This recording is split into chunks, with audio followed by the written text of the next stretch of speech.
హరి ఓం. శ్రీ గురుభ్యో నమః. హరి ఓం. వసుదేవసుతం దేవం కంసచానూరమర్దనం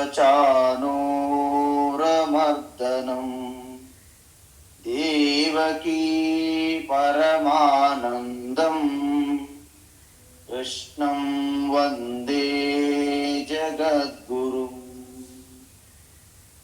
ఈత్వా మోహార్ణవం హత్వా రాగద్వేషాదిరాక్షసాన్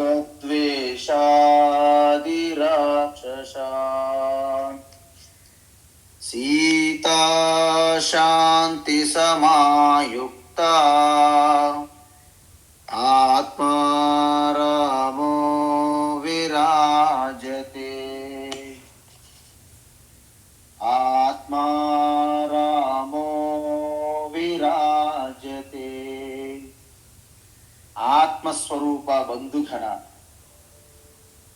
భగవద్గీత జ్ఞానయజ్ఞంలో భాగంగా 9వ అధ్యాయం రాజవిద్య రాజగుహ్య యోగం. మనం ఇప్పుడు చివరి ఘట్టంలో ఉన్నాం. అంటే ఈ నిష్కామ భక్తి యొక్క గొప్పతనం, దాని యొక్క స్తుతిని చెప్తున్నారు భగవాన్. ప్రాముఖ్యత, గొప్పతనం. ఎందుకంటే మన అందరిలో ఇంచుమించుగా ప్రతి ఒక్కరిలో కొన్ని గిల్ట్స్ ఉంటాయి. గిల్ట్స్ అంటే ఏంటంటే ఒమిషన్స్, కమిషన్స్ అంటారు ఇంగ్లీష్లో. అంటే ఒమిషన్, నేను ఎందుకు అది చెయ్యలేదు, నేనెందుకు ఈ మంచి పని చేయలేదు, నేనెందుకు ఈ ధర్మం చేయలేదు అంటే ఏదైతే చేయకుండా విడిచిపెట్టేశామో వాటిపైన మనకు ఒక రకమైనటువంటి అపరాధ భావన. కమిషన్స్, నేను ఎందుకు ఇంత ఘోరమైన అపరాధం చేశాను, నేను ఎందుకు ఇంత తప్పు చేశాను, ఇటువంటి ఆ భావనలు మన హృదయంలో పట్టి పీడిస్తుంటాయి అన్నమాట. అందువలన ఈ భావనలతోనే చాలా మంది దేవాలయాలకు వెళ్ళడం కూడా భయపడతారు. అబ్బో, నేను శుభ్రత పాటించానా లేదా, మహాత్ములు గురువుల దగ్గరికి వెళ్ళడానికి కూడా భయపడతారు. అందువలన నిజానికి ఇది ఎలాంటిదంటే, మన బయట నుండి మనకి ఎవ్వరు ప్రాసిక్యూట్ చేయక్కర్లేదు. మన లోపల నుండి మనకి క్షణం కూడా విడిచిపెట్టకుండా మనని అత్యంత 3rd degree, 4th, 5th degree లెవెల్లో మనకి పూర్తి ట్రీట్మెంట్ జరుగుతుంటుంది మన లోపల నుండి, మనశ్శాంతి లేకుండా. అలాంటి ఘోరమైనటువంటి అపరాధ భావనతో మనము జీవిస్తూ ఉంటాము. అందువలన భగవాన్ ఏమంటున్నారంటే, అత్యంత అంటే దురాచారము, ఈ యొక్క నీచ ప్రవృత్తిలో ఒకవేళ పిహెచ్డిని మీరు పొందినప్పటికీ, డాక్టరేట్, నీచమైనటువంటి ఆ నికృష్ట ప్రవృత్తిలో మీరు డాక్టరేట్ సాధించిన, గోల్డ్ మెడల్ మీరు పొందినప్పటికీ ఒక్కసారిగా అంటే ఇక ఆ క్షణంలో సర్వము త్యజించి విడిచిపెట్టినట్టయితే, విడిచిపెట్టి ఏం చేయాలి? మాం అనన్య భాక్ భజతే, అంటే కేవలం నన్నే నన్నంటే ఎవరెక్కడ? ఈ సృష్టంతటికి అంతర్యామిగా లోపల సర్వవ్యాపించి ఉన్నటువంటి ఆ శుద్ధ చైతన్య చిదానంద రూప కృష్ణ పరమాత్మనైనటువంటి నన్నే ఎవరైతే భజిస్తారో, అంటే పూర్తి శరణాగతి అంటారు. త్వమేవ శరణం మమ అన్యథా శరణం నాస్తి. ఈ భావనతో ఎవరైతే భజిస్తారో వారిని నేను సాధువు అంటే మహాత్మ వలె నేను స్వీకరిస్తాను, గుర్తిస్తాను. పరమాత్మ చెప్తున్నా డైరెక్ట్. అయితే ఇది ఎలా సాధ్యం స్వామీజీ? ఇది సాధ్యం అనిపించట్లేదు అంటారు మీరు. కానీ ఒక వ్యక్తి అత్యంత భయంకరమైనటువంటి దొంగ. ఆయన ఒక్కసారి ఒక రాజ్యంలో అనేక సంపదను కొల్లగొట్టి తప్పించుకొని పారిపోతున్నారంట. అయితే ఈలోపు సైనికులు ఆయనను వెంబడించి తరుముకుంటూ వెళ్ళారు. వెళితే చివరికి ఒక అడవిలో ప్రవేశించాడనమాట. ఆయన ప్రవేశిస్తూ ఇక తప్పించుకోవడము ఇంచుమించుగా చాలా కష్టం అనమాట. వాళ్ళ దగ్గర నుంచి తప్పించుకోవడం, ఆ రాజభటులు సిపాయిలు.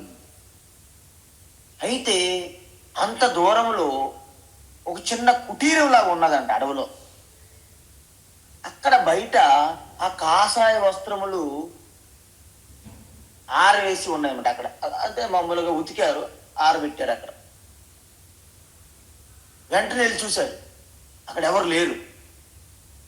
వెంటనే ఆ కుటీరు వెనక్కి వెళ్ళి తను ధరించి వచ్చినటువంటి ఆ బట్టలను తీసి ఆ బట్టలన్నీ బయటికి విసిరిపెట్టి ఆ ముళ్ళ తొప్పులు వెనక్కి పడేసి ఆ కాషాయ వస్త్రం చుట్టుకున్నాడు.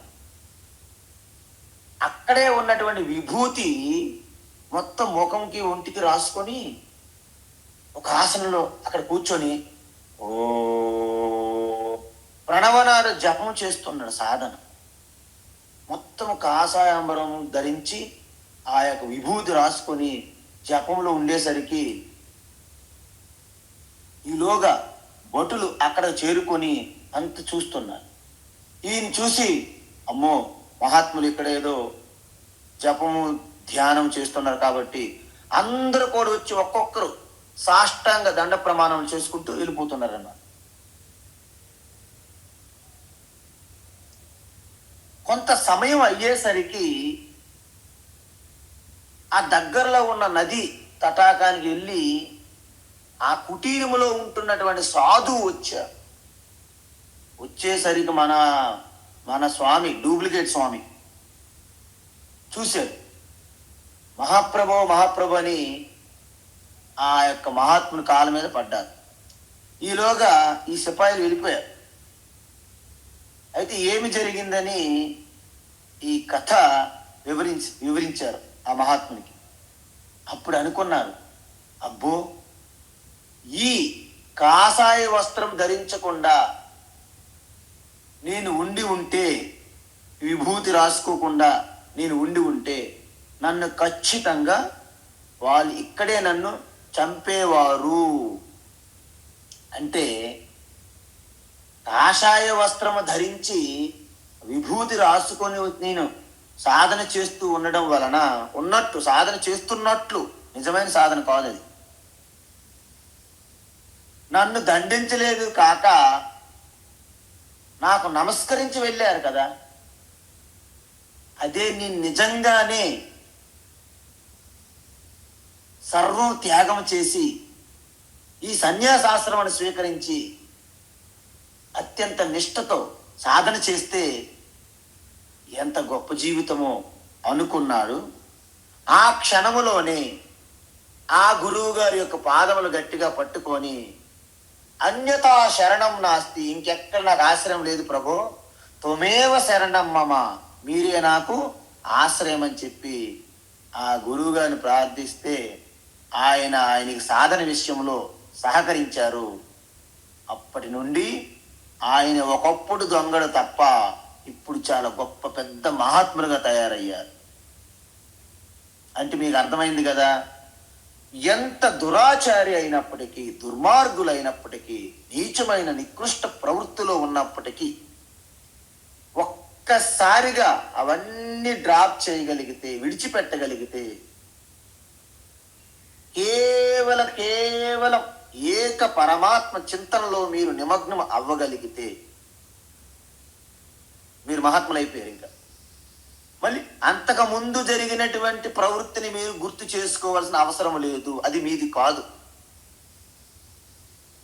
మీ మీ అందరికీ తెలుసు. రత్నాకర భయంకరమైనటువంటి దారి దోపిడీ దొంగ. ఆ దారి మార్గ మధ్యంలో వెళ్ళాలంటే రత్నాకర ఉన్నారు అని అనేవాళ్ళు అనమాట. రత్నాకర్ అంతే అంత కరుడు గట్టిన దారి దోపిడీ దొంగ, కిల్లర వీరప్పనుల కంటే చాలా గొప్పవాడు అనమాట ఆ భయంకరమైనటువంటి దురాఘాతాలు చేయడంలో. అయితే ఆయనకి ఒక గుణపాఠం చెప్పాలని నారద మహర్షి ఆ మార్గంలో వెళ్తున్నారు. ఎంతోమంది వారించారు, ప్రభు దేవర్షి మీరు వెళ్ళవద్దు, మీకు రత్నాకర సంగతి తెలీదు అంటే నారద మహర్షి నవ్వుతూ చిరునవ్వుతో, చూద్దాం రత్నాకర్ని కూడా ఒకసారి చూడాలని అనిపిస్తుంది నాకు అన్నారు. సరే మీ ఇష్టం అనేసి చెప్పారు మిగతా వాళ్ళంతా. నారద మహర్షి వెళ్తుంటే రత్నాకర్ ఎదురుగా వచ్చాడు. నా గురించి తెలుసు కూడా మీరు ఇలా వస్తున్నారంటే మీకు ఈరోజు సమయం అయిపోయింది అని రత్నాకర్ అన్న. వెంటనే బంధించడానికి ప్రయత్నించాడు. నాయన మీరు నన్ను బంధించవద్దు, మీకు ఏ విధంగా కావాలో నన్ను ఉపయోగించుకోండి అని నారద మహర్షి ప్రార్థించారు. సరే అన్న. ఇంతకీ నువ్వింత అన్యాయము ఘోరము ఇంత మహా పాపం చేస్తున్నావు కదా రత్నాకర, ఈ పాపములో ఇది శాశ్వతం కాదు, ఈ శరీరము ఈ జీవనము. ఈ పాపం అంతా ఎవరికి చెందుతుంది, నువ్వే ఈ పాపాన్ని భరించాల్సి వస్తుంది అని రత్నాకర్ చెప్తే, లేదు నేను ఎంత నా ప్రవృత్తి నీచమైన ప్రవృత్తి అయినప్పటికీ నేను సంపాదిస్తున్న ధనాన్ని ఇంటికి ఇస్తున్నా, నా భార్య నా బిడ్డలు నా తల్లి నా తండ్రి వాళ్ళందరికీ ఇస్తున్నా, నేనే ఉంచుకోవట్లేదు స్వార్థంగా. కాబట్టి నాకు వచ్చిన మంచి చెడు అన్ని కూడా అందరికీ చెందుతాయి అని చెప్పి. ఓ అవునా, సరే నీకు వచ్చిన పాపాన్ని మీ భార్య బిడ్డలు మీ తల్లిదండ్రులు పంచుకుంటారా లేదా ఒకసారి అడిగిరా అంట.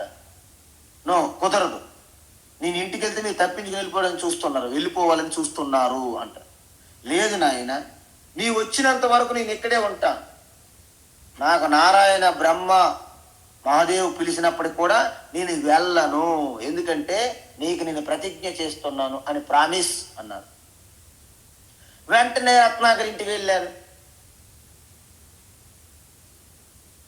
తల్లిదండ్రులకు అడిగారు, నాయన నీ పాపములో మాకెందుకు భాగస్వామ్యం, మిమ్మల్ని ఇంతవరకు కని పెంచాము, దాన్ని నువ్వు రిటర్న్ ఇస్తున్నావు, రిటర్న్ గిఫ్ట్, కాబట్టి నీ పుణ్యపాపాలు నీకే ఉంటాయి నాయన, మా పుణ్యపాపాలు మాకే ఉంటాయి అన్నారంట తల్లిదండ్రులు. అవునా, షాక్, ఒక్క షాక్, ఫస్ట్ షాక్. తర్వాత భార్య దగ్గరికి వచ్చి అడిగాడు, చూడమ్మా నీ కోసమే కదా నేను ఆహర్నిశలు ఎన్నో అన్యాయాలు అక్రమాలు దురాఘాతాలు చేస్తూ నీ మెడలో బంగారం నింపడానికి నీకు మంచి మంచి వస్త్రాలు ఆభరణాలతో మీరు కోరుకుందని నేను సంపాదించి పెడుతున్నాను కదా, కాబట్టి నాకు వచ్చిన పాపాన్ని మనం అన్నిట్లో కూడా సగం సగం కాబట్టి మీకు సగము నాకు సగం ఉంటుంది కదా అన్న. అది ఎట్లా ఉంటుంది, మా తల్లిదండ్రులు మీకు ఎందుకు ఇచ్చి వివాహం చేశారు, నా యొక్క ప్రతి మంచి చెడులు మీరే చూసుకోవాలి కదా, అందులో మీ పాపంతో నాకేంటి లింక్ పెడతారు అన్నారట ఆవిడ.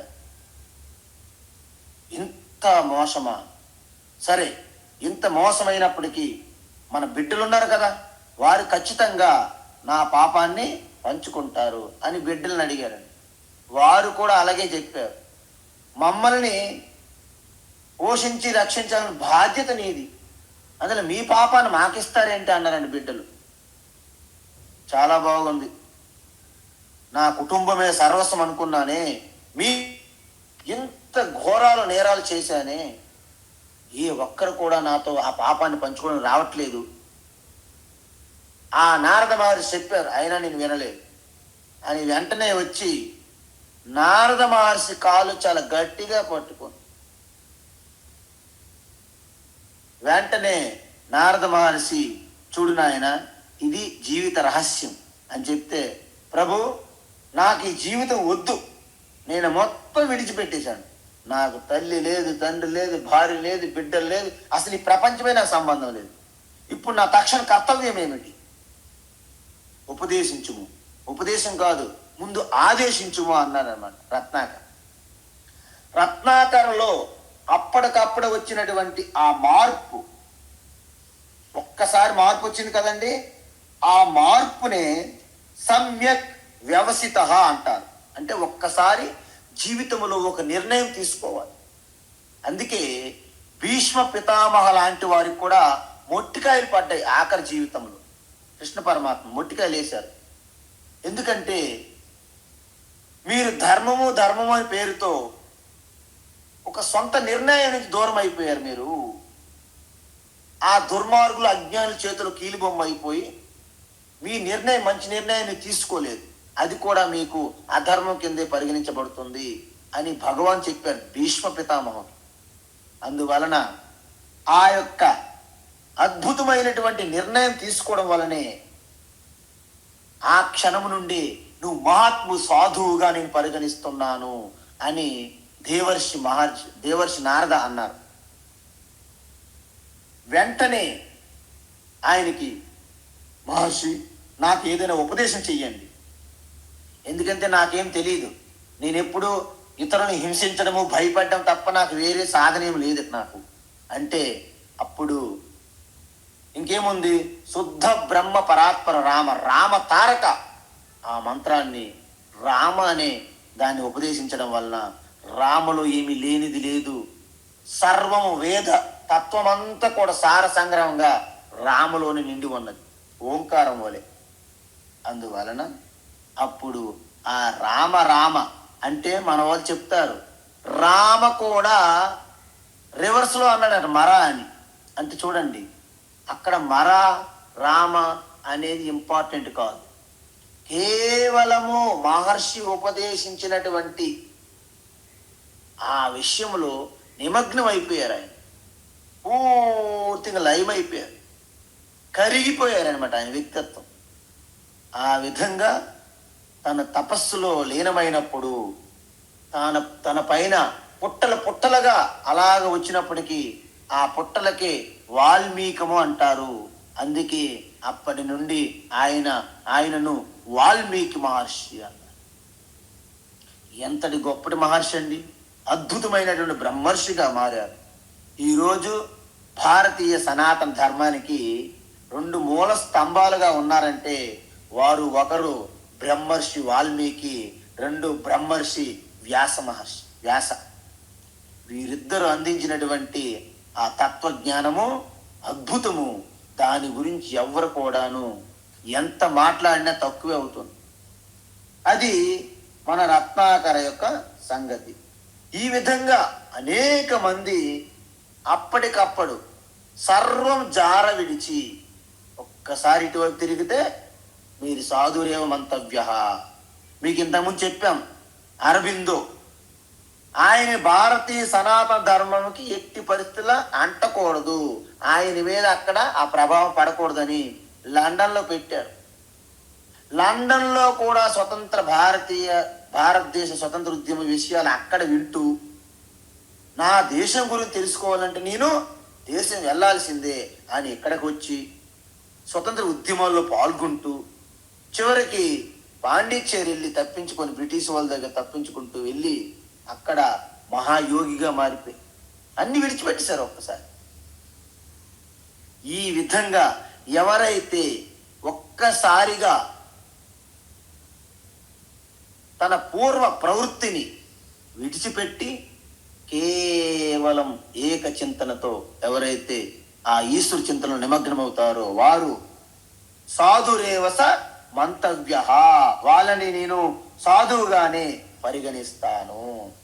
అయితే పరిగణించిన తర్వాత ఏమవుతుంది? క్షిప్రం భవతి ధర్మాత్మా, క్షిప్రం భవతి ధర్మాత్మా, క్షిప్రం భవతి ధర్మాత్మా, శాంతిం నిగచ్చతి,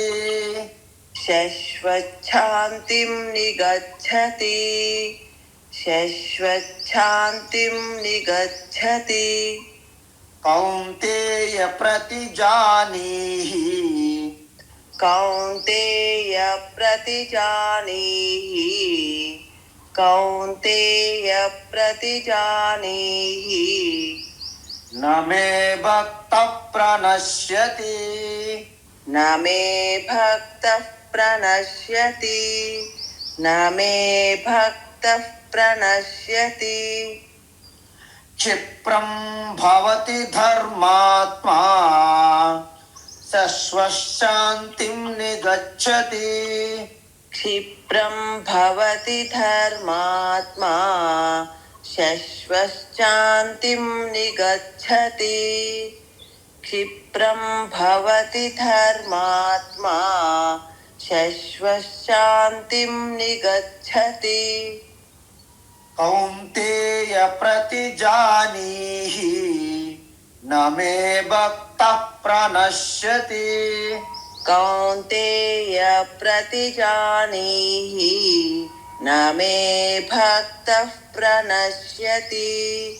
కౌంతేయ ప్రతిజానీహి న మే భక్తః ప్రణశ్యతి. ఉత్తమం. అమ్మా, వాయిస్ బాగా వస్తుంది ఈవేళ? వస్తుంది స్వామిజీ. ఓకే అమ్మ. అయితే ఉత్తమం. అయితే ఎప్పుడైతే తన పూర్వ ప్రవృత్తిని ఒక్కసారిగా జార విడిచారో అంటే అర్థం ఏంటి? పూర్తి వదిలిపెట్టాలండి. కొంతమంది విడిచిపెట్టామంటారు కానీ మళ్ళీ వెనక్కి తిరిగి చూసుకుంటారు. అలా ఉండకూడదు.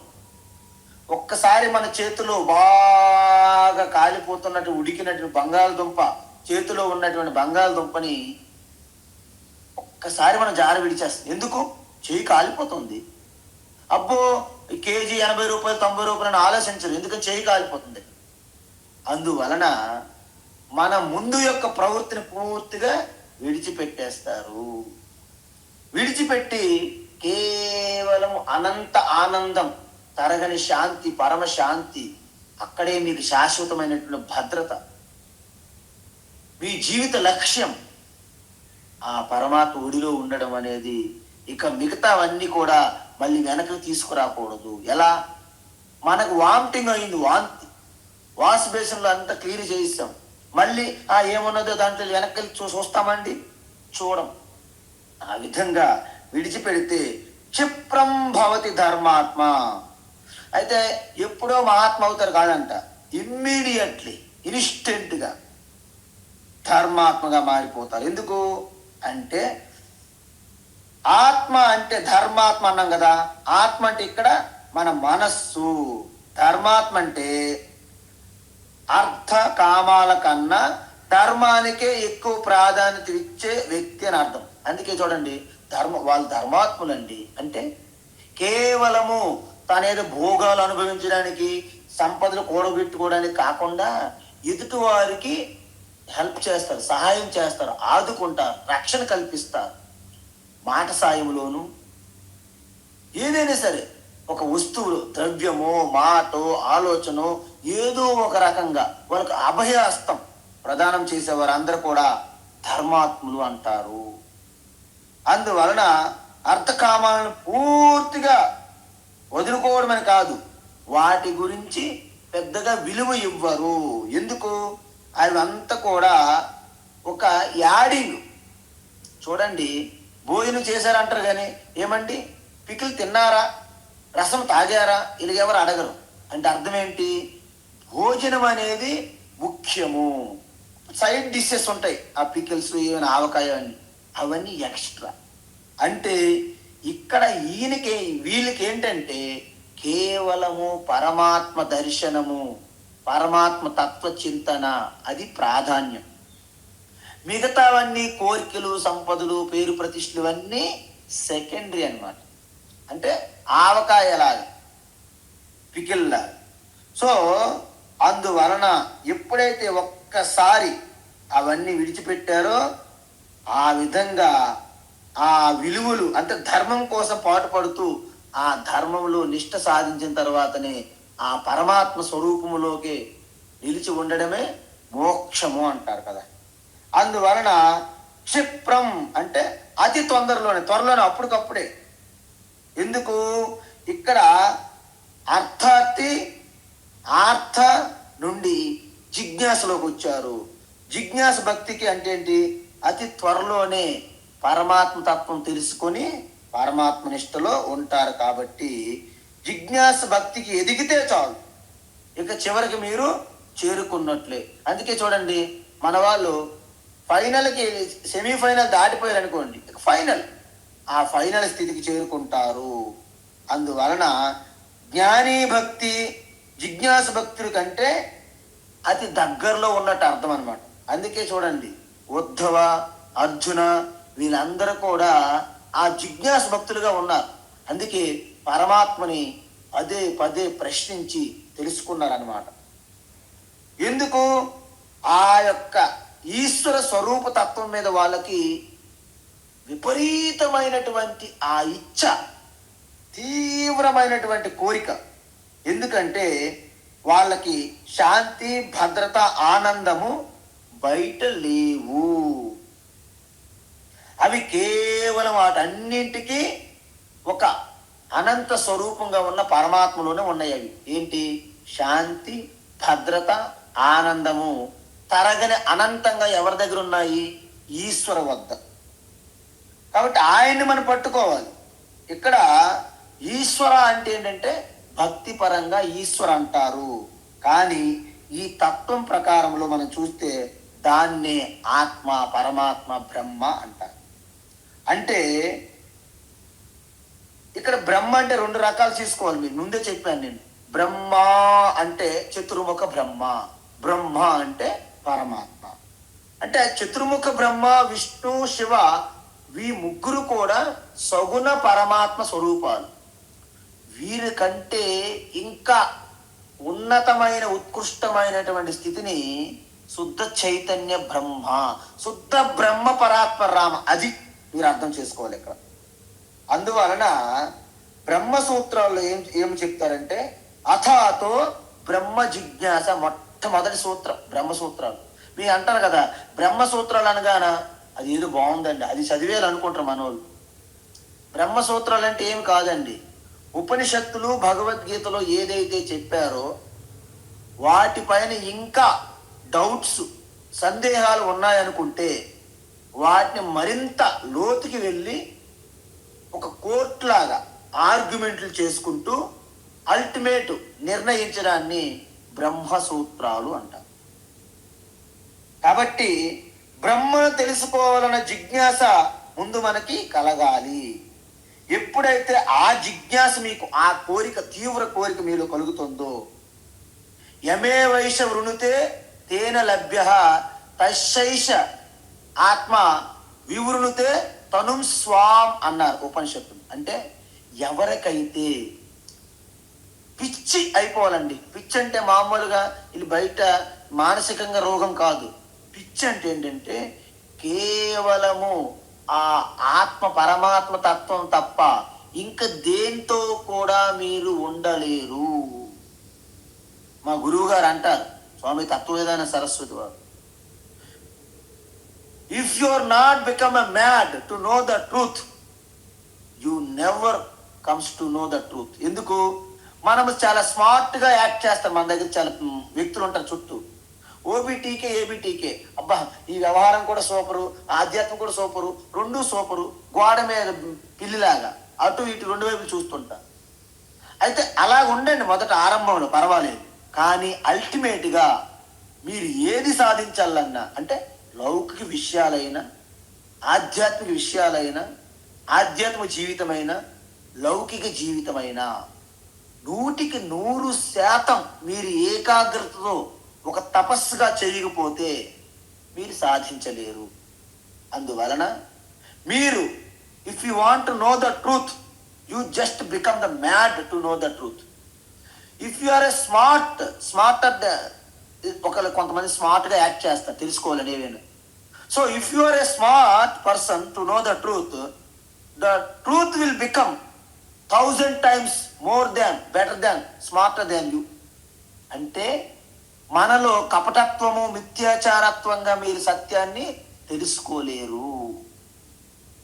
అందుకే ఉపనిషత్తులు ఏమన్నాయంటే, ఎవరైతే తీవ్రం అదే జీవిత లక్ష్యము అని తీవ్రంగా తప్పిస్తారో వారికే ఆ పరమాత్మ దర్శనము ఆ విధంగా సాక్షాత్కారం అవుతున్నది. మిగతా వారు జీవితాంతం సమయం కాలయాపన చేసుకుంటారు. నేను అది తెలుసుకున్నాను, ఇది చదువుకున్నాను, అక్కడికి వెళ్ళాను, వాళ్ళని కలిశాను, ఇవన్నీ రాసుకొని చెప్పుకోవడానికే తప్ప వాస్తవానికి నిజమందున ఏమీ ఉండదు. అందువలన ఈ విధంగా క్షిప్రం భవతి. ఎందుకు? వారికి ఒక్కసారి మీరు ఆ తత్వంలో ఉంటే ఇక మీరు ఎవరి ద్వారా పొగడాల్సిన పని లేదు. ఓహో వాళ్ళు మహాత్ములు, వాళ్ళు సాధువులు అనేం చెప్పక్కర్లేదు. ఎందుకంటే ఏ క్షణంలో అయితే మీరు ఆ నిర్ణయం తీసుకున్నారో, మీరు ఎలాగైతే పువ్వు నుండి సుగంధ పరిమళాలు ఎలాగ వెదజల్లుతాయో ఆ విధంగా యావత్తు సృష్టి జగత్ అంతా కూడా మీ పాదాక్రాంతం అయిపోతుంది. ఎలా అంటే పువ్వు ఒక్కసారి ఆ సుగంధ వాసనలు పరిమళించేటప్పుడు ఆ పువ్వు ఏమైనా సరే ఇన్విటేషన్ పెడుతుందండి ఆ యొక్క తేనెటీగలకి, వాటికి మీరందరూ రండి నా దగ్గరికి అని ఆహ్వాన పత్రిక ఇన్విటేషన్ ఏమి వేయట్లేదు. అవే వెతుక్కుంటూ దాని దగ్గరికి వస్తాయి. అదేవిధంగా మీరు ఎప్పుడైతే ఈ సాధన చతుష్టయం అంటే అత్యంత వైరాగ్యం, వివేకమైనటువంటి బుద్ధి, అంతఃకరణ శుద్ధి, ఏకాగ్రత సాధిస్తే మీరు అత్యంత పవిత్రమైనటువంటి హృదయులుగా ఉన్నప్పుడు మిమ్మల్ని వెతుక్కుంటూ గురువు మీ దగ్గరికి వస్తారు. ఎందుకు? గురువు అనేది చివరి ఉపదేశం చేయాలి మీకు మోక్షానికి. అందుకే రామకృష్ణ పరమహంస అత్యంత కాళీమాత భక్తిలో కరిగిపోయారు. ఆయనని వెతుక్కుంటూ హరిద్వారం నుండి తోతాపురి మహారాజ్ వెతుక్కుంటూ వేలూరు మఠం దగ్గరికి వచ్చి అప్పుడు రామకృష్ణుని చూసి వెంటనే ఎంతో ఆశ్చర్యంగా, అహో ఎంత గొప్ప తీవ్రమైనటువంటి తపన, ఈ భక్తి చూసి ఆశ్చర్యపోయి ఎంతో ఆనందభరితుడైనటువంటి తోతాపురి చివరి స్టెప్ అలా ఒక్కసారి చూపెట్టారు. అంతే. రామకృష్ణ ఆల్రెడీ బాగా పండిపోయిన పండు ఇలాగంటే విడిపోతుంది. ఉర్వారుకమివ బంధనాన్ మృత్యోర్ ముక్షేయమామృతాత్. చూసారా? ఆ విధంగా పండిపోయిన పండులాగా ఉండాలి. అప్పుడు వెంటనే ఆ రామకృష్ణకి తోతాపురి ఏమన్నారంటే, ఆ యొక్క ఉత్కృష్టమైన ఉపాసన స్థితి నుండి ఆత్మస్వరూప స్థితిలోకి జస్ట్ ఇలా దారి చూపెట్టారన్నమాట. వెంటనే ప్రవేశించారు రామకృష్ణ. అందువలన తేషాం సతతయుక్తానాం భజతాం ప్రీతిపూర్వకం దదామి బుద్ధియోగం తం ఏన మాముపయాంతి. 10వ అధ్యాయంలో వస్తుంది ఈ శ్లోకం. మీరు అద్భుతంగా వింటారు. 10వ అధ్యాయం విభూతి యోగం. ఏమన్నారంటే, తేషాం ఎవరైతే వీళ్ళందరూ సతతయుక్తానం నిరంతరము పరమాత్మ చింతనతో అనుసంధానమై ఎవరైతే ఉన్నారో, ఏ విధంగా భజిస్తున్నారు ఈశ్వరుణ్ణి? ప్రీతిపూర్వకం. కొంతమంది భయపడతారు, అమ్మో ఇవాళ టైం అయిపోయింది, నా సంధ్యావందనం చేయలేదు, పూజకి ఆలస్యం అయిపోయింది, రహోకాలం వచ్చింది, కేతుకాలం వచ్చింది, అమృతగడలు దాటిపోయాయి, ఇవన్నీ భ్రమలు భయాలు పెట్టుకుంటారు. ఆ భయముతో మీరు చెయ్యొద్దు. భగవాన్ స్పష్టం చేశారు భగవద్గీత. అందుకే భగవద్గీత వీళ్ళు ఎవరు చదవరు. ఈ పురోహితులు పండితులు వీళ్ళు ఎవరైతే ఇవన్నీ చేస్తుంటారో, ఈ భగవద్గీత చదివితే అందరికీ తెలిసిపోతుంది. వాళ్ళు చెప్పే బురిడి మాటలు, బూటకపు మాటలు ఎవరు నమ్మరు. మాతో చెప్తే చెప్పారు కానీ ఎవరితో చెప్పదు అనాలి మనం. ఎందుకు? ఎవరు నమ్మరు కాబట్టి. అందువలన ఇప్పుడు ప్రీతిపూర్వకంగా నిరంతరము ఈశ్వరుని ఎవరైతే భజిస్తారో వాళ్ళకి భగవాన్ ఏమిస్తున్నారు అంటే, దదామి ఏమిస్తున్నారు? బుద్ధి యోగం. అంటే అత్యంత వివేకమైనటువంటి బుద్ధిని నేను వాళ్ళకి కలిగిస్తాను. అది మనకు కావాలండి. సంపదలు ఏముంటాయండి? అవి కరిగిపోతాయి. అందుకే మీరు కొంతమంది మహాత్ములు ఏం తెలిసినా మీరేం కోరుకున్నా సద్బుద్ధి ప్రాప్తి వస్తుంది. అంటే మంచి వివేకమైనటువంటి సత్యము అసత్యము, నిత్యము అనిత్యం మధ్య ఆ వివేకం తెలుసుకునే ఆ జ్ఞానాన్ని మీకు ఇస్తారు కలుగుగాక అని ఆశీర్వాదం ఇస్తారు మహాత్ములు. అందువలన ఆ బుద్ధి ఎప్పుడైతే మీకు ఇచ్చారో ఈశ్వర, అంటే ఆలోచించే శక్తి. అందుకే భగవద్గీత ఏం చెప్తుందో తెలుసండి, Bhagavad Gita always teachers us how to think, not what to think. అంటే అర్థమైంది మీకు? భగవద్గీత మనకి ఏం చెప్తుందంటే ఏ విధంగా ఆలోచించాలి, ఏ విధంగా ఆలోచించాలి అంతే తప్ప ఇదే ఆలోచించు, ఈ విధంగా ఆలోచించు, ఇది మాత్రం ఆలోచించు అని చెప్పదు. కొంతమంది గురువులు వాళ్ళు కొన్ని నియమాలు ఇచ్చేస్తారు, ఇదే మీరు చింతన చేయండి అంతే, ఇంక మీరేమి ఎక్స్ట్రా ఆలోచించవద్దు అంటారు. భగవద్గీత అది చెప్పలేదు. భగవద్గీత ఏం చెప్తుందంటే ఏ విధంగా మనం ఆలోచించగలము. ఎందుకు? ఆ సంఘటనలు ఆ పరిస్థితులు ఎప్పుడు ఒకే మాదిరిగా ఉండవు. సో భిన్నమైన పరిస్థితులలో, భిన్నమైన దేశకాల పరిస్థితుల్లో వాటికి అనుకూలంగా మనం ఆలోచించగలగాలి. ఇది భగవద్గీత మనకి అందిస్తున్నది. అంతే తప్ప మన వాళ్ళు అంటారు చూడండి, పిడుగుకి దయ్యానికి ఒకే మంత్రం చెల్లదు, దానికి వేరు వేరు మంత్రాలు ఉంటాయి. అదేవిధంగా మనకు వచ్చిన రోగాలకి ఒకే మందు పనిచేయదు, వాటికి వేరు వేరు మందులు ఉంటాయి. ఆ విధంగా ఎవరైతే పూర్తి ఈశ్వర చింతనతో ఉంటే వారు అంతఃకరణ శుద్ధి అయిపోయి వాళ్ళకే ఆ వివేక శక్తి పెరుగుతుంది. అప్పుడు ఏకాగ్రత పెరిగి మీరు దేని మీద లక్ష్యం పెడితే దాన్ని అలా అందుకుంటారు. ఒకసారి వివేకానంద స్వామి అమెరికా వెళ్ళేటప్పుడు కొంతమంది అక్కడ అమెరికన్ యువకులు అక్కడ ఎక్సెల్స్ అలాగా ఆ తీరంలో షూట్ చేస్తున్నారు ఆ గన్నుతో. వాళ్ళు ఎవరూ షూట్ చేయలేకపోతున్నారు. ఆ పక్కన నడుచుకుంటూ వెళ్తున్నారు మన స్వామీజీ. అయితే మీరు కూడా షూట్ చేస్తారని అడిగారంట వాళ్ళు. వెంటనే నో నేను చేయనండి అన్నారు. ఒకసారి ట్రై చేయకూడదా అని అడిగారంట. ఓకే అని గన్న పట్టుకున్నాడు. ఒక్కసారి సింగిల్ పాయింటెడ్ అనమాట, అంటే లేజర్ షార్ప్ హెడ్జ్ ఫోకస్ అంటారు దాన్ని. ఒక్క ఫోకస్ తోని టక టక టక టక టక టక ఒకే రౌండ్ లో మొత్తం అన్ని కూడాను లక్ష్యాన్ని ఛేదించి అన్ని ఫైర్ చేశారు, షూట్ చేశారు మొత్తం. వాళ్ళందరూ వివేకానంద స్వామిని అడిగారండి, ఇంతకుముందు మీరు ఎక్కడైనా శిక్షణ తీసుకున్నారా, are you well trained somewhere అడిగారండి. No this is first time అన్నారంట. ఇది ఫస్ట్ టైం అండి అన్నారంట వివేకానంద స్వామి. వాళ్ళు షాక్ అయ్యారంట, ఇంత ఫస్ట్ టైం ఇలా ఎలా సాధ్యమని అడిగారంట. Just only matter of concentration అన్నారంట. అది జస్ట్ ఏకాగ్రత అండి. ఏకాగ్రతతో ఉంటే మీరు దేన్నైనా సాధిస్తారు. ఈ సృష్టిలో జ్ఞానం నిధికి దానికి తాళం చెవి ఏంటంటే ఏకాగ్రత. అదే మన మహాభారతంలో అర్జునుడి గురించి చూసాం. అందరేమో ఆ చెట్టు కొమ్మలు పక్షులు పండ్లు అన్ని చూస్తుంటే అర్జున్ ఏం చెప్పాడు, కేవలం ఆ పక్షి యొక్క కన్నుగుడ్డు మాత్రమే చూస్తున్నానని చెప్పాడు. అది ఏకాగ్రత.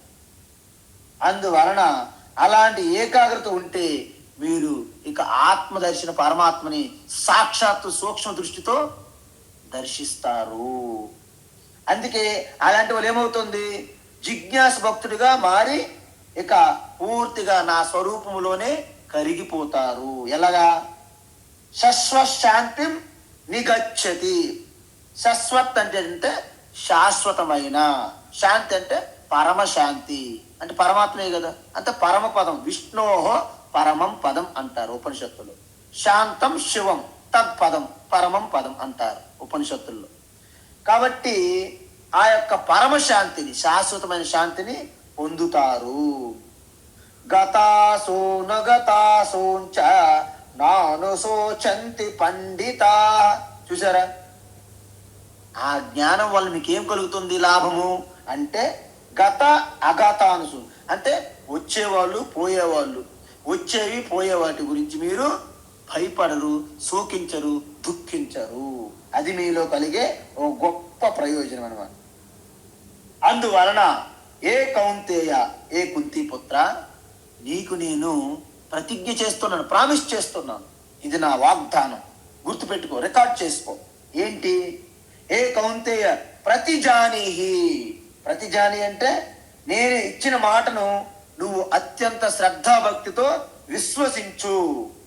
అంటే ఏంటి? పైన ఓకే, కృష్ణ చెప్తున్నాడు కాబట్టి నమ్ముతున్నాను, నమ్మకపోతే ఊరుకోడు కదా ఆయన, లేకపోతే సైతాన్ అంటాడేమో, అలాగ నమ్మడం కాదు ఇక్కడ. కేవలము ఇది యథార్థము, వాస్తవము. నేను నీకు మాటిస్తున్నాను, ప్రతిజ్ఞ చేస్తున్నాను. గుర్తుపెట్టుకో. ఏమిటి? నమే భక్త ప్రణశ్యతి. అన్ని విడిచిపెట్టి అనన్య చింతనతో కేవలము నన్నే ఆశ్రయించి మొత్తము తన పూర్వ ప్రవృత్తిని విడిచిపెట్టినటువంటి నన్ను చేరుకున్న వ్యక్తి ధర్మాత్మగా మారిపోతారు. ధర్మాత్మగా మారి నాలోనే లయమై ఉంటే పరమశాంతి పొందుతారు. ఈ విషయంలో ఎటువంటి సందేహం లేదు. కాబట్టి ఇది గుర్తుపెట్టుకో. నా భక్తులు ఎవరు కూడా నాశనంకి గురికారు. అంటే వాళ్ళు పరమాత్మ స్వరూపులు అయిపోతారు, అవినాశులు అయిపోతారు. అప్పుడు మీ పేరు అవినాశి కాదు, మీరు యథార్థంగా మీరు అవినాశి స్వరూపులు అయిపోతారు అన్నమాట. ఇది ఇక్కడ చెప్పి ఇక ఏమంటున్నారంటే, ఆధ్యాత్మికంగా అంటే నా భక్తులు ఎవరు ఆధ్యాత్మికంగా పతనం అవ్వరు. అంటే అర్థం ఏంటి? ఆధ్యాత్మికంగా ఇంకా కిందకి రారు. లౌకిక జీవితంలో ఒడిదుడుకులు ఉంటాయండి. ఇక్కడ చాలా మందికి ఏంటంటే, ఓహో ఇక్కడ ఈశ్వరు అనుగ్రహం ఉంటే ఇక ఎంత ఐశ్వర్యము, ధన సంపదలు, బిల్డింగులు, కార్లు వీటితో ఉండాలని కాదు, ఆధ్యాత్మిక ఎదుగుదల గురించి మాట్లాడుతున్నాం. ఎందుకు? నీ బిల్డింగులు, నీ పదవులు, నీ డబ్బు, ధనము క్షణంలో మాయమైపోతాయి. ధన జన యవ్వన గర్వం హరతి నిమేషాత్ కాల సర్వం భజగోవిందని చెప్పారు. ఒక క్షణంలో మాయమైపోతాయండి ఇవన్నీ. కాబట్టి మనము ఈ లౌకిక ప్రపంచములో ఒడిదుడుకులు, ఎత్తుపల్లాలు, కింద మీద పడ్డాలు తప్పవు. కానీ ఒకటి గుర్తుపెట్టుకోండి, ప్రారబ్ధం ఉన్నంత వరకు అవి ఉంటాయి. ప్రారబ్ధం అయిన వెంటనే అవి కిందకి జారిపోతాయి. కానీ ఆధ్యాత్మికంగా ఎవరో మిమ్మల్ని టచ్ చేయనంత ఎత్తుకు మీరు ఎదిగిపోతారు. ఎందుకు? ఆకాశమే హద్దు మీకు. Just unplug your wings, rise above, sky is the limit అంటారు స్వామి రామ్ తీర్థ. అందువలన మీకు ఆకాశమే హద్దుగా ఆధ్యాత్మిక వృద్ధిలో మీకు మీరే సాటి. ఎందుకంటే మీకంటే రెండో వ్యక్తి ఎవరు పోటీ లేరు ఇక్కడ ఆత్మస్వరూపంగా. అందువలన ఇక దీని గురించి మరింత స్తుతి చేస్తున్నారు భగవాన్. ఏంటి? మాం హి పార్థ వ్యపాశ్రిత్య, మాం హి పార్థ వ్యపాశ్రిత్య, మాం హి పార్థ వ్యపాశ్రిత్య, ఏపి స్యుః పాపయోనయః, ఏపి స్యుః పాపయోనయః, ఏపి స్యుః పాపయోనయః, స్త్రియో వైశ్యాః తథా శూద్రాః, స్త్రియో వైశ్యాస్తథా శూద్రాః, స్త్రియో వైశ్యాస్తథా శూద్రాః, తేపి యాంతి పరాం గతిం, తేపి యాంతి పరాం గతిం, తేపి యాంతి పరాం గతిం. మాం హి పార్థ వ్యపాశ్రిత్య, ఏపి స్యుః పాపయోనయః, మాం హి పార్థ వ్యపాశ్రిత్య, ఏపి స్యుః పాపయోనయః, మాం హి పార్థ వ్యపాశ్రిత్య, ఏపి స్యుః పాపయోనయః. స్త్రియో వైశ్యాస్తథా శూద్రాః, తేపి యాంతి పరాం గతిం, స్త్రియో వైశ్యాస్తథా శూద్రాః, తేపి యాంతి పరాం గతిం. స్త్రియో వైశ్యాస్తథా శూద్రాః, తేపి యాంతి పరాం గతిం. ఉత్తమం. అయితే ఇక్కడ కొన్ని విషయాలు ముందుగా మనం తెలుసుకోవాలి. ఇక్కడ కొంచెం విపరీతంగా అర్థం చేసుకునే అవకాశాలు ఉన్నాయి. ఏంటంటే, నన్ను ఆశ్రయించిన వారు అంటే అన్ని విడిచిపెట్టి నన్ను ఆశ్రయించిన వారు అని అన్నాం కదా. అయితే ఆశ్రయించిన వారిలో చాలా తేడాలు ఉన్నాయి. స్వామీజీ వారు చిన్నప్పటి నుండి ఎంతో సాత్వికంగా ఉన్నారు, వారు బ్రాహ్మణ కులంలో పుట్టారండి, వారికి ఈ యొక్క శాస్త్రాలన్నీ చిన్నప్పటి నుండే వంట పట్టి నేను బ్రాహ్మణుడండి అంటాడు. వారికి శిఖ ఉండదు, వారికి ఉపనయనం ఉండదు, వారికి ఓంకారం సరిగ్గా తెలియదు, గాయత్రి మంత్రం అంటే ఏమిటో ఇవన్నీ ఉండి బయటకు వచ్చి నేను బ్రాహ్మణులం అండి అంటారు. అలాంటి పనికిరావు ఇక్కడ. అందువలన ఇక్కడ ఏమంటున్నారంటే, ఆ బ్రాహ్మణులు అంటున్నారు పక్కన పెడదాం, కానీ నేను పాపిని, పాపోహం, పాప కర్మాహం, పాపాత్మ, పాప సంభవ, ఈ దిక్కుమాలిన ప్రార్థన ఎవడు ప్రవేశపెట్టాడు కానీ ఆయనకి మాత్రం మనము 100,000,000 వందనాలు పూజలు చేయాలి, పాద పూజలు. ఎందుకంటే పాపోహం, పాప కర్మాహం, పాపాత్మ, పాప సంభవం అని హిందూ సనాతన ధర్మం సంబంధించి కాదు ఇది. అది ఎక్కడో దిక్కుమాలినటువంటి ఎడారిలో ఎక్కడో పుట్టినటువంటి ప్రార్థనలు అవి. కాబట్టి పాపోహం నేను పాపాన్ని, మై గాడ్, పాపాత్మ నేను పాపాత్మని, నేను పాప సంభవం పాపం నుంచి పుట్టాను. ఏంటండి ఇదంతా ప్రార్థన? ఇక మీదట సనాతన ధర్మములు ఇది కనిపించకూడదు. నేను ఎన్నోసార్లు చెప్పాను, అయినా మన మాట ఎవరు వింటారు? వాళ్ళ ప్రార్థనలే, చెంపలు వేసుకోవడము, లాగి పుట్టుకోవడము, చుట్టూ తిరగడాలు. మీరు ఎన్నైనా చెయ్యండి, కానీ నేను పాపిని అని ప్రదర్శించకూడదు. నేను పాపి అని అనడమే మహాపాపం అన్నారు స్వామి వివేకానంద. నేను పాపి అనడం ఏంటండి? నేను ఈశ్వర స్వరూపాన్ని కదా. ఈశ్వర సర్వభూతాన వృత్తి చేర్చిన తిష్టతి. మన లోపల పరమాత్మ పెట్టుకొని నేను పాపి పాపి అంటావా? పరమాత్మ ఎంత బాధపడతాడు చెప్పండి, మీరు మీ హృదయంలో ఉన్న పరమాత్మ. కాబట్టి సనాతన ధర్మం అనేది నేను పాపాత్మనండి అన్నాని వీలు లేదు. ఓకే, నేను అజ్ఞాని అనండి, ఎందుకంటే మీరు తెలుసుకోలేదు కాబట్టి. ఆ అజ్ఞాని విడిచిపెడితే నువ్వు పుణ్యాత్మ మహాత్మ పరమాత్మ అయిపోతావు. కాబట్టి ఇక్కడేమంటున్నారంటే, ఈవెన్ అత్యంత పాపులు అయినప్పటికీ కూడా సపోజ్ వాళ్ళ ప్రవృత్తి ద్వారా నీచులుగా ఉన్నారు, పాపయోనయ, వాళ్ళు అనేకమైన దరిద్రులుగా, ఇటువంటి నీతి నియమాలు పాటించకుండా అన్యాయాలు అగత్యాలు చేసి ఆ పరంపరలో వారు ఉన్నప్పటికీ వారు కూడా నన్ను ఆశ్రిత్య అంటే పూర్తి అన్ని విడిచిపెట్టి నన్నే ఆశ్రయించినట్లయితే వారు కూడా పరాంగతిని పొందుతారు, అంటే నా పరమశాంతి తత్వాన్ని పొందుతారు. అయితే ఇంతకీ ఈ యొక్క పూర్తిగా అత్యంత ఫ్రెజైల్ మైండ్ సెట్ ఎవరికి, సెంటిమెంట్ ఎమోషన్లు ఎక్కువ ఎవరికి ఉంటాయి ఈ సమాజంలో? కొంతమంది ఇక్కడ ఉదాహరణలు చెప్పారు భగవాన్. ఏంటి? స్త్రీయ. వెంటనే మన వాళ్ళు ఉన్నారు మహిళా సంఘాలు, బయటికి జెండాలు పట్టుకొని ఇందిరా పార్క్ దగ్గరికి వచ్చి ఎగ్నెస్ట్ కృష్ణ పరమాత్మ మీద ధర్నాలు చేసేస్తారు. అంటే చూడండి, స్త్రీలకి చాలా తక్కువగా చూశారు భగవద్గీతలు అంట. దాని అర్థం అది కాదు. స్త్రీ అంటే ఎందుకంటే సహజంగా ఇల్లంతా నడిపించాల్సిన బాధ్యత, బరువు, భారం స్త్రీ పైన ఉంటుంది. ఇంట్లో తల్లి అంతా అన్ని చూసుకోవాలి.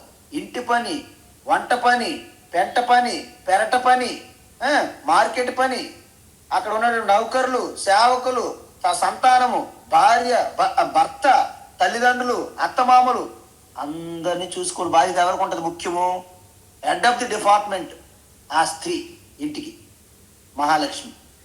కాబట్టి జనరల్గా సాధారణంగా ఆ తల్లికి ఎక్కువగా మానసికమైన ఒత్తిడి ఉంటుంది. ఆ మానసిక ఒత్తిడి కారణంగా పూర్తి స్థాయి అన్ని ఒక్కసారి జార విడిచి పరమాత్మ చెంతగా రావడము కఠినమైన పరిస్థితి. డబల్ వర్క్, డబల్ కష్టం, తపస్సు. అందువలన స్త్రీలు కూడా అంత ఒత్తిడి మీద కూడా అవి విడిచిపెట్టి నా దగ్గరికి చేరగలిగితే వారు పరమగతి పొందుతారు. చూసారా, స్త్రీలకు కూడా ఇక్కడ అవకాశం. చాలా మంది స్త్రీలకి, ఈ స్త్రీలేమో గాయత్రి ఉచ్చరణ చేయకూడదు, ఓంకారం చేయకూడదు, గీత చదవకూడదు, ఉపనిషత్తు చదవకూడదు, అంత అడ్డు పెట్టేశారు స్త్రీలకి. 4 గోడల్లో బంధించేశారు. ఈ పరమానంద శిష్యులని వచ్చినటువంటి కొన్ని వందల సంవత్సరాల తర్వాత వచ్చినటువంటి కొంతమంది గురువులు ఇలా చేశారు. 50% ఉన్నటువంటి స్త్రీలని ఈ సమాజం నుండి వెనక్కి పెట్టారు. అది తప్పు. ఇంకొకటి ఏంటంటే, ఇంకొక ముఖ్య విషయం ఏమిటంటే వైశ్యాహ. వైశ్య అనేది ఇక్కడ స్వభావం అనుసారంగా గుణ ప్రకారంగా చెప్పాం. ఎవరికైతే ఆ రజోతత్వంతో స్వార్థం కొంత ఉంటుంది వాళ్ళ స్వభావంలో, ఏం చేసినా నాకేంటి నాకేంటి ఏంటి నాకేంటి అంటారు వాళ్ళు. సో ఆ ప్రాఫిట్, ఆ లాభం మీద దృష్టి ఉన్నవారు ఎవరైతే ఉంటారో వారు వైశ్యాహ, వాణిజ్యం, బిజినెస్ చేస్తారు. కాబట్టి వాళ్ళు సహజ సిద్ధంగానే దానికి అతుకుపోతారు. వారు కూడా అవన్నీ విడిచిపెట్టి నన్ను ఆశ్రయించగలిగితే వారు కూడా పరంగతి పొందుతారని చెప్పి. శూద్రాహ అంటే ఏంటంటే, శూద్రులు అంటే ఈ తక్కువ అని కాదు, ఇక్కడ జనరల్గా బుద్ధి వాడడం చాలా తక్కువ అనమాట. వాళ్ళు ఎప్పుడో సంక్రాంతికి ఒక్కసారి తీస్తారు, ఇలా బూజు దులుపుతారండి. మనం ఇల్లు ఎలా కడుగుతామో అప్పుడు బూజు దులుపుతారు బుద్ధి, మళ్ళీ సంక్రాంతి వరకు మళ్ళీ లాక్ వేసేస్తారు. అంటే బుద్ధి వాడకుండా ఎవరైతే కేవలము ఇతరులను చూసి అనుకరించుకుంటూ వెళ్ళిపోతారు. ఇక్కడ మనం ఉస్మానియా యూనివర్సిటీ వెళ్ళి రేపు ధర్నా గురించి ఒక ప్రకటన ఇచ్చేస్తాం, వచ్చిన వాళ్ళకి 1000 రూపాయలు 2000 ఇస్తారు పిల్లలకి అంటే ధర్నా చేసేస్తారు చాలా మంది. ఎందుకు ఏంటని కూడా అడగాలని అవసరం కూడా వాళ్ళకి లేదు కూడా. ఆ విధంగా ఒక గొర్రె అనక 10 గొర్రెలు ఎలా తల దించుకుని ఎలా వెళ్తాయో ఆ విధంగా బుద్ధి వాడకుండా, అంటే బుద్ధి వాడకపోతే మనము పశువులతో సమానమని చెప్పాం కదా. అంటే జ్ఞానేని విహీన పశుభి సమానా అన్నారు. అందువలన వారిని శూద్ర అన్నారు. కానీ ఆ ప్రవృత్తిని, శూద్ర ప్రవృత్తిని కూడా అప్పుడే విడిచిపెట్టి నన్ను పూర్తి స్థాయిలో ఆశ్రయిస్తే వారు కూడా పరమగతిని పొందుతారు. ఇది మనం చూసాం సత్యకామ జాబాల విషయంలో. ఆ తల్లి శూద్ర ప్రవృత్తిలో ఉన్నటువంటి తల్లి, అక్కడ పుట్టిన బిడ్డ బ్రహ్మర్షిగా మారారు. మరి మత్స్యకన్య పుట్టినటువంటి వ్యాస మహర్షి వేదములనే కంపైల్ చేశారు. మరి ఇప్పుడే మనం చూసాం ఆ వాల్మీకి మహర్షి రత్నాకరగా దారిదోపిడి దొంగగా ఉండి బ్రహ్మర్షిగా మారారు. ఈ విధంగా మీ అందరికీ తెలుసు శబరి మాత ఆ తల్లి. సో మనం ఎక్కడ ఎవరు, శబరిమాత ఎన్ని ఉన్నాయి చూడండి. ఒక దళితుగా వాడలో ఎక్కడో అడవిలో ఉన్నటువంటి ఒక గిరిజన మహిళ, ఒక స్త్రీ. కానీ ఆ తల్లి సాక్షాత్తు శ్రీరామచంద్రుని తన యొక్క మధురమైన ఫలాలని తినిపించినంత గొప్ప స్థాయికి ఎలా వెళ్ళారంటే అది కేవలము మనకున్న ప్రవృత్తిని విడిచిపెట్టి ఈశ్వరుని సంపూర్ణ శరణాగతి చేయడమే. మీరు అప్పుడే మహాత్ములు, మీకు ఎటువంటి నాశనము లేదు, పతనము లేదని ప్రతిజ్ఞ చేశారు. కాబట్టి రేపు మరో 2 శ్లోకాలు మిగిలాయి, అవి పూర్తి చేస్తే 9వ అధ్యాయం పూర్తవుతుంది. హరి ఓం తత్సత్. సర్వం శ్రీకృష్ణార్పణమస్తు.